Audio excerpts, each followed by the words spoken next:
What is up, guys? Welcome back to another episode here on Futbol Asada. I'm here with your boy Chris. What up? And today we're going to be reacting to Mexico's international window, Mexico versus New Zealand and Mexico versus Canada. What are our main takeaways? How are we going to grade this international window for us? And overall, how did Javier Aguirre do? So how would you grade Javier Aguirre's first international window?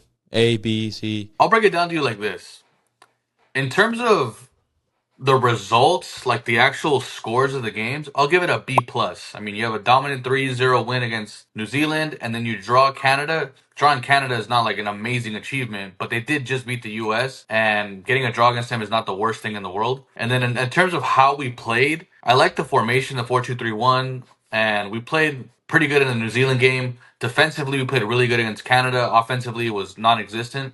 So how we played like a B minus. The lineups I would give a C just because I felt like we did see some new faces, but not enough new faces, in my opinion. And then the substitutions, I would give a D. I think El Vasco Aguirre completely missed an opportunity not giving minutes to Padilla, Fidel Ambriz, Marcelo Flores, which I think is blasphemous. I didn't get a single minute Yet again. for like the third window in a row. It's insane to me. So overall, I mean, it may sound pessimistic, but I'd give it a C minus overall. And if I had to sum it up, it'd be underwhelming. I expected, again, the results are good, but the results aren't really what matters right now. What matters is seeing new faces, trying new things. And the fact that we didn't get to see Marcelo Flores again, but we saw Charlie Rodriguez sub in twice. We saw Diego Lainez sub in twice. If Diego Lainez subbing, we already know Charlie is trash. Let's forget about him for a second, though. The fact that Diego Lainez played both games and Marcelo played none makes zero sense. Like, Diego Lainez is Marcelo Flores' backup at the club level. Like, Marcelo Flores has 8 goals in his last 19-20 games at Tigres. Diego Lainez has 4 goals in his entire 67-game career at Tigres. And he's not the starter. Marcelo is. So that made zero sense to me. Fidel Ambriz getting, again, 0 minutes, but Charlie getting both games and getting 2 chances in the midfield again. It made no sense. I'm disappointed we didn't get to see Alex Padilla, but at the same time, like, Tala Rangel did well. Malagon had an insane save against Canada, so I mean, I can see why he didn't play. But overall, a C minus. I completely agree. It was underwhelming, like you said. We didn't really learn much because even with Jimmy Lozano, our biggest strengths were defense. We saw in the Copa America, we only conceded 1 goal. And it continued now with Javier Aguirre. We didn't concede a single goal this international window. I think the one plus I will give Javier Aguirre that I saw was from obviously the New Zealand game. I think we saw some creativity that we didn't see with past managers. Yes, it was only New Zealand, but I liked how Quiñones, Santi, Piojo, and Orbelin really linked up. But man, having Charlie, Martin, it's the same like first subs between the 55th and the 65th minute. It's always them, which I'm starting to give up now. Like, it's getting really annoying talking about Charlie Rodriguez. Like, it's getting way too repetitive. If I was him, I would just retire from the national team. The guy gets slandered so much. I don't know how much he could take anymore. But yes, I'd give it a solid C. The Canada game was absolutely shocking to watch. There was like 20 yellow cards. The football was terrible. No team could. No team. Canada was okay. But we couldn't link up 5 passes in a row, bro. Our midfield was lost. We were getting bullied physically. Chino Huerta got tossed around the whole match. Santi, yet again, no show. Piojo, no show. I think the only players that really stood out was just our defense, no? Against Canada? Yeah, against Canada, I think, like I said, defensively, I thought we were solid. But I guess 2 positives that you kind of mentioned. Chino Huerta was kind of getting tossed around against Canada, but I thought he was actually probably our best player or most impressive for me. Only second half. First half, he was terrible, bro. He was dog. But I'm saying overall, the overall window, I thought he was probably the best player, like the one that stood out to me the most. Like, he subbed in against New Zealand, came in, got a goal. He could have got a couple. To be honest, he was a kind of a menace. Even against Canada, like, yes, he didn't have he struggled in the first half, but then looked lively in the second half, forcing a lot of fouls, a lot of yellow cards. I actually give it to 3 players. I give it to Chino. I give it to Johan Vasquez, who captained the national team for the very first time in his career. Shockingly, I don't know if you're going to agree with me on this, Israel Reyes. I was kind of skeptical starting him at right back because we have 2 natural right backs in the squad. He's not really a natural right back. He plays there for America, but he's more of a natural center back. And I thought he held it down. I think there was no mistakes in his game. And maybe he could continue there. I think it was very well balanced. So those 3 for me, you guys are the ones that stood out. I guess my third one would be, cause I said, actually, I only gave one, I think, Chino Huerta. I'd also give it to Johan Vasquez. I thought he was solid. Again, I mean, whenever you have allowed 0 goals in 2 games and then you captain one of the games, I thought you're probably pretty good. And the other one has to be Luis Romo. I mean, Luis Romo, I think, Not against Canada though, like, Luis bro. Romo slash Orbelin, because they both showed out against New Zealand and they were both okay-ish But that's against the thing. I Canada. feel like New Zealand's such a below tier team that it doesn't really credit them. But that's when I look at the Canada game. Johan played good yet again, and Romo was not good when it came to playing a decent team. I think Romo didn't control the midfield at all. Orbelin was non-existent. I forgot he was even playing when the first half ended. I remember asking myself, like, damn, I dead ass forgot he was playing.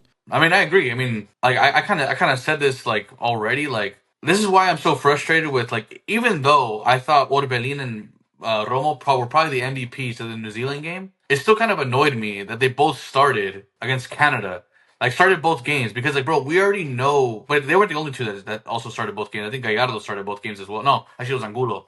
But it's like we already know what they are. Like, yes, they can beat up on these small teams. I'll give you your credit. You did because you guys played great against New Zealand. They'll beat up on these small teams. They do great against those teams. But whenever they play a quality opponent or a quality competition, you know what they are. They're not good enough. In the World Cup qualifiers, in the World Cup, failed. In the Copa America, failed. Every time they play the US, they fail. This time against Canada, they fail. Like, we already know who they are. That's what I'm saying. I think we missed our two key objectives this window. That's why I gave it a C minus. And it's only a C minus because we didn't lose, we didn't concede, and the results are okay. But I give it a C minus because the two key objectives were how do we get Santi Jimenez going? Like, Santi Jimenez is undoubtedly our best attacker, probably one of our top two players, talent wise and everything. How do we get him going? How do we get him more involved? He looked to me, to be honest, just as uninvolved as he did with the previous three managers. Like, didn't really get him going, still has not scored a goal. I'm happy he started both games, so I'll give it Vasco credit for that. I'm happy he didn't do that 50-50 nonsense where he's like splitting games. Like, no, give Santi all the games that he can get. But we didn't get him going. There wasn't enough creativity, in my opinion, to get him like any real chances right in front of goal. And then the other key objective was seeing new faces. Again, it was a lot of the same stuff, bro. Why does Romo, Charlie, even Piojo Alvarado, Orbelin, Gallardo, why do all these guys need to be playing against New Zealand? Like, if we're scared to put Marcelo Flores and Fidel Ambriz against New Zealand in a meaningless friendly, then they might as well just go home. Like, we might as well just bring all Hector Herrera, Guardado, and all these old guys back because of that. We only trust people that are older, and like these young guys shouldn't even accept call-ups anymore. It makes no sense to me. So I thought we missed the two key objectives. Like, we may sound like we're being negative, but that's just the reality. Like, don't let this window like fool you. Like, yes, we looked better, and yes, the results were positive. But don't forget, this is also the same thing that happened with Tata Martino and Jimmy Lozano. Jimmy Lozano came in as an interim. His first games, his first window was him winning the Gold Cup. And everyone's all hyped, but then we saw what happened. Him being in love with those players, but they were just not good enough. And you stuck with the same guys, same system, even though there was red flags from the beginning. Like, why is this guy playing? Why is this guy playing? Why is this guy playing? Even though we won a trophy, so that trophy like fooled everyone into thinking Jimmy Lozano's a good manager or good. But the reality is, in the end, those players in his system and his stubbornness got him fired. And I'm hoping Javier Aguirre is not the same way. I'm not calling for him to be fired, so don't. I'm not saying that. I'm just saying, like, we cannot keep using this same core of players, bro. We need to see new faces. It doesn't matter. These are friendlies.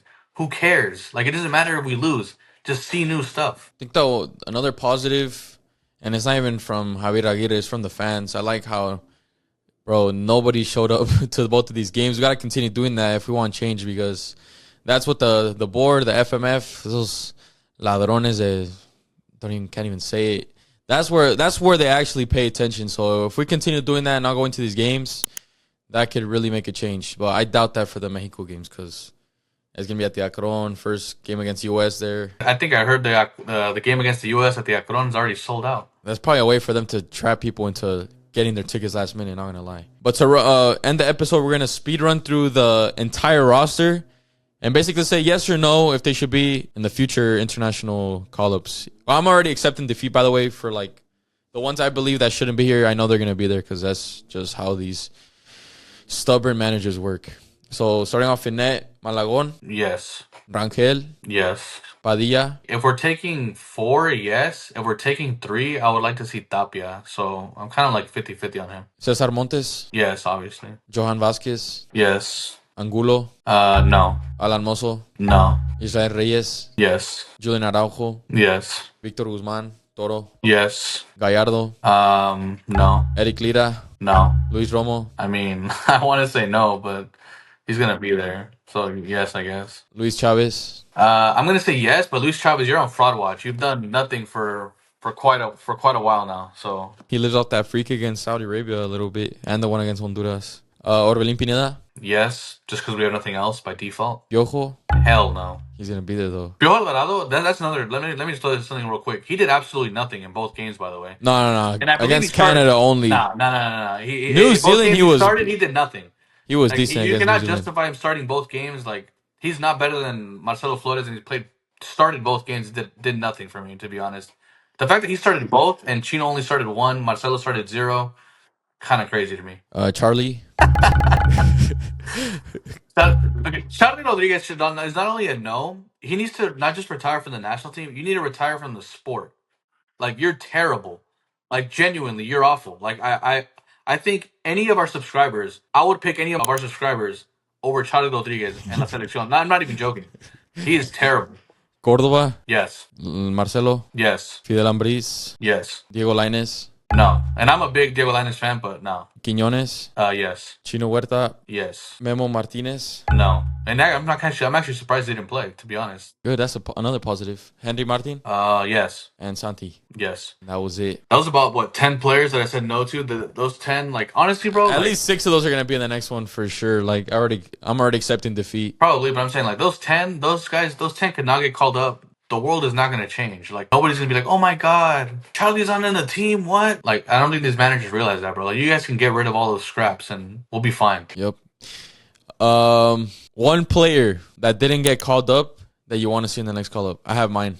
Well, I think he'll be there. He was injured last window. It's Rodrigo Huescas. Oh, okay. Mine is Efrain Alvarez. I think the guy deserves it. And if he continues playing like this for Cholos, and he's been pretty good for the under-23s, and he scored against Bolivia before the Copa America. If he continues his form with Cholos, I think he has a high chance of being called up. I mean, he deserves it over Linus for sure. For sure. He's been pretty good in Liga MX. But I think that was it, guys. I appreciate you guys for tuning in. Make sure to stay tuned for more content. Now we're going to go crazy with the Liga MX, and then a month from now in the next international window against the USA, we're going to drop more videos there. But like I keep saying every episode, hit the subscribe button if you haven't already. Drop a like if you enjoyed the video. Hit the Discord link down below to chat with us. And any last comments? No, I think we said it all, bro. I think we said it all. Catch you guys next time. Peace.